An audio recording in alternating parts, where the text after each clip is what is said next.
नमस्कार। सभी राम भक्तों को हार्दिक नमन।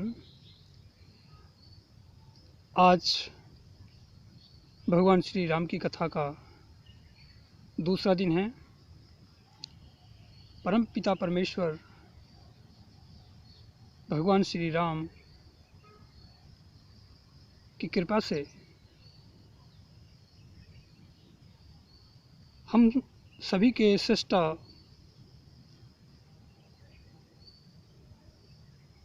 करुणामयी करुणा निधान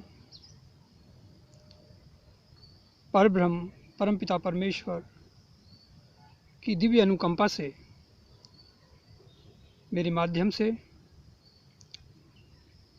ये हमारे ग्राम कुंडेश्वरी काशीपुर उत्तराखंड में इस पथरी नदी के किनारे खेत की उस पवित्र भूमि पर जहाँ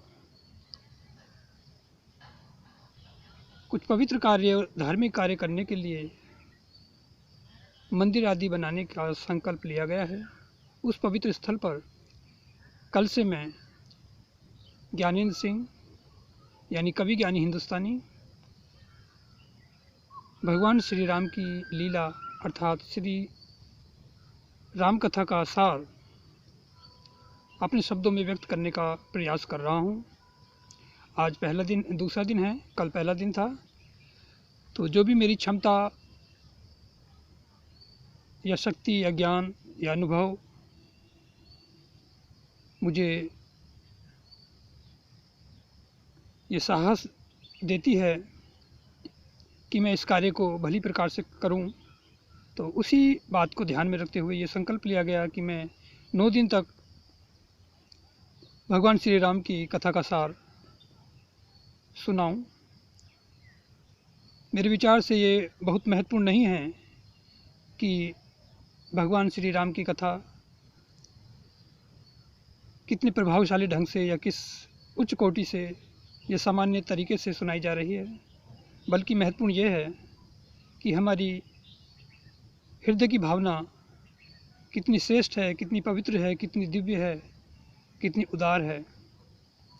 तो ऐसी ही भावना को ध्यान में रखते हुए ऐसे ही काफ़ी लंबे समय से मेरे हृदय में एक ऐसी भावना उत्पन्न हो रही थी कि मैं इस पवित्र स्थल पर अपने खेत की भूमि पर या इस दिव्य स्थान पर जो मैं अनुभव कर रहा हूँ, भगवान श्री राम की कथा का वाचन किया जाए, श्रवण किया जाए। और इसी को ध्यान में रखते हुए संकल्प लिया गया मेरे द्वारा कि ये कार्य किया जाए। अगर कोई कथावाचक नहीं मिलता तो मैं इसका बीड़ा खुद उठाऊंगा, इसको सुनाने का। तो ये मैंने स्वयं संकल्प लिया क्योंकि समय का अभाव था और कोई कथावाचक उपलब्ध नहीं हो पाए। तो ऐसी स्थिति में मैंने ये स्वयं संकल्प लेकर ये कार्य करने का मैंने प्रयास किया है और मैं इसको कर रहा हूँ। तो मैं आशा करता हूँ कि आप इस बात पर पूर्ण आस्था के साथ विश्वास करेंगे कि भगवान श्री राम की कथा हार्दिक रूप से सुनना अपने आप में बड़ा ही भाग्यशाली है, मंगलमय है। परमपिता परमेश्वर के एक दिव्य संदेश वाहक ने कहा भी है कि मंगलमय है वो स्थल और वो ग्रह और वो स्थान और वो नगर और वो हृदय और वो पर्वत और वो आश्रय और वो गुफा और वो उपत्यका और वो धरती और वो सागर और वो द्वीप और वो उपवन जहाँ उस परमेश्वर का उल्लेख हुआ है और उसके यश की महिमा गाई गई है।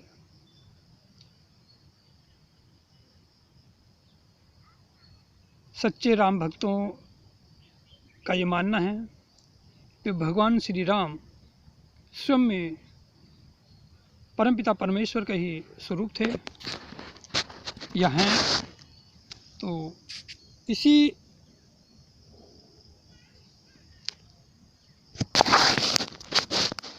इसी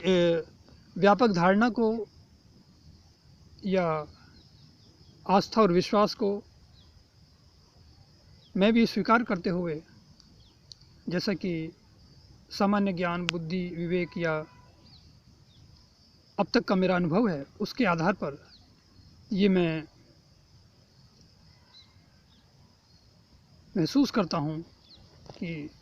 ये कथा, भगवान श्री राम की कथा इतनी पवित्र, दिव्य और शक्तिशाली है, इतना प्रभावकारी है, हमारे हृदय पर इतना श्रेष्ठ प्रभाव डालती है कि जितना अधिक हम इसको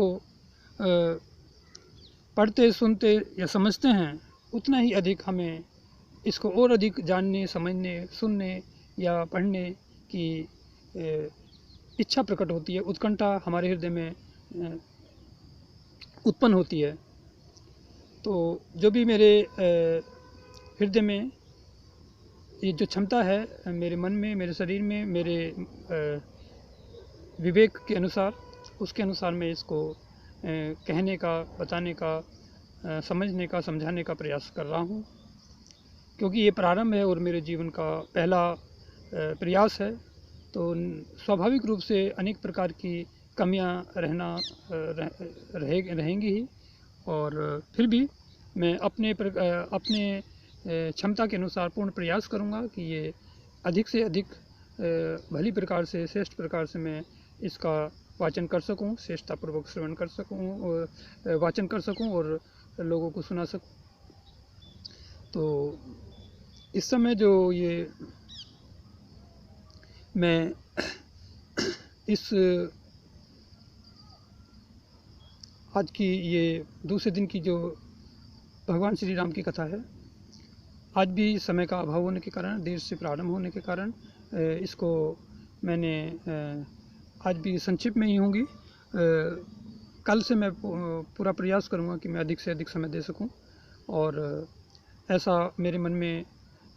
इच्छा उत्पन्न हुई है कि कल से मैं ये भगवान श्री राम की कथा का सार सुनाने के लिए कल से मैं ठीक 3 बजे आकर यहाँ पर सबसे पहले, कल मंगल का दिन है, भगवान हनुमान जी का दिन है माना जाता है। तो हनुमान जी के इस पवित्र दिवस पर कल जो तीसरा दिन होगा मेरी इस भगवान श्री राम की कथा का, तो उसमें 3 बजे से मैं सुंदरकांड का प्रारंभ करूंगा। सुंदरकांड सुनाने के पश्चात फिर हनुमान चालीसा के साथ हनुमान चालीसा का पाठ होगा, और